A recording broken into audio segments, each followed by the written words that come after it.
car kind of puked some oil, quite a bit of oil out of the breather system when it's full tilt, kind of a little too small of a can. So we'll address that here shortly and put a little bit bigger can on it. It worked well back in the day when it was 600-700 horsepower, just too much volume now. So it seems like I gotta change it every 30 or 40 pulls, which is quite a bit on the street, but not really acceptable for what I want to use the car for, except for like doing track days and stuff like that. But yeah, it's kind of wild working on this car. What, 3-4 years later? And when we first built this car, we just had very little budget. We were like, come look at all the engine-based stuff. Like all this stuff is just, it looks like we were bored because we didn't have that much work. So it was kind of a flex of what we could do with the CNC machine and all the little bits and billet intercoolers and billet mounts and stuff like that. But we just didn't have that much work, so we were looking for stuff to do. But it's fun working on it now that we have more budget and more time and a nice dyno and stuff like that. This is the old EFR 9174, which, there's a newer version of it now, the 9280. Which is significantly bigger. I think it's a 74 millimeter inducer turbo. Is that the biggest turbo on a old school Quattro? No, I mean, people have made crazy power with old school Quattros, but there's only a few of these that have this motor swapped into it. So I mean, the old 5-cylinder is a pretty strong motor, maybe even stronger than the 07K.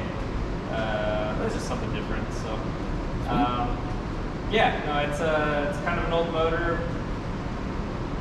Beat on it a lot. I think this car only really gets taken out to do donuts these days. We're gonna change it though. We're gonna make it to where it's fun for daily driving and fun for doing stuff like that. I'm pretty pumped. I bought a brand new windscreen from Audi like 11 years ago. They were fire selling a bunch of them, so I think I'm gonna finally put the brand new windscreen on there. So it'd be cool to have new glass in the Quattro. I want to do something with the seats, but we're just trying to get dialed in on the dyno. It's the first time we've had it on the main line. And how do you like dynoing this car on the main line versus the old school dyno?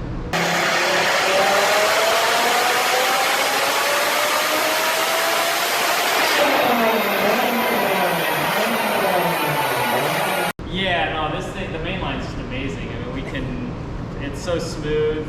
You don't have to like fight the thing on the dyno. I mean, you get a car 1,000 horsepower that kind of wants to jerk the car around on the dyno, and you find yourself not looking at data. Instead, you're just looking at like the steering wheel, trying to make sure you don't fly off a dyno. Sweet.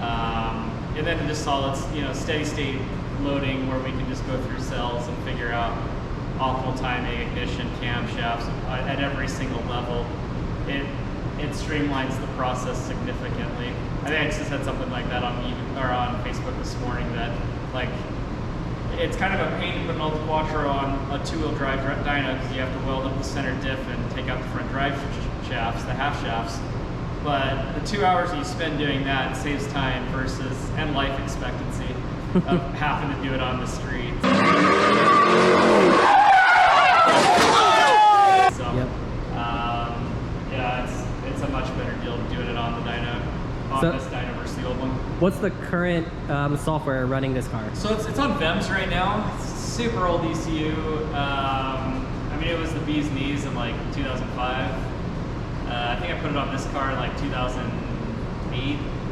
I mean, it's a decent ECU, I suppose, but not compared to what's out there available today. I think we're sitting in March right now, or in April right now. Yep. We've got maybe 4 or 5 more weeks of decent weather before it gets really hot in Vegas. So yep. I think we're just going to enjoy it for 5-6 weeks, do a couple of events, and then pull it down in the summer and put it on a Cybex or Motec or something like that. It'll probably end up being a Cybex car. Sweet. How much advantage do you see Cybex having over VIMs? Like what we're doing today, just making power on a dyno, probably none. Because making the horsepower is super easy, but Cybex does offer some cool motorsport features that it's a little harder for VEMs to accomplish.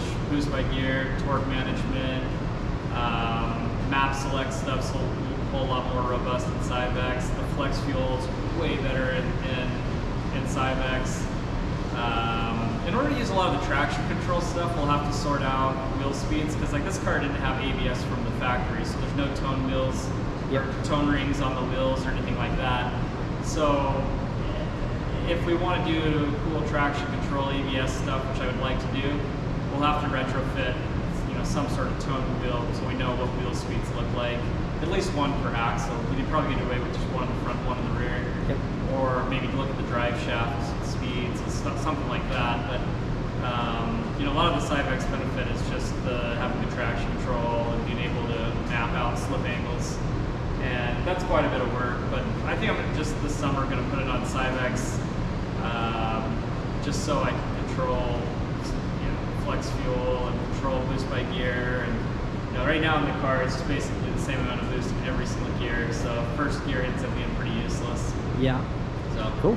Yeah, we'll quit dialing it in, get driving really a little bit better, and just moving on to power pool stuff now, seeing what kind of power it makes. Sweet. All right, let's do it.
I can't even hold it steady.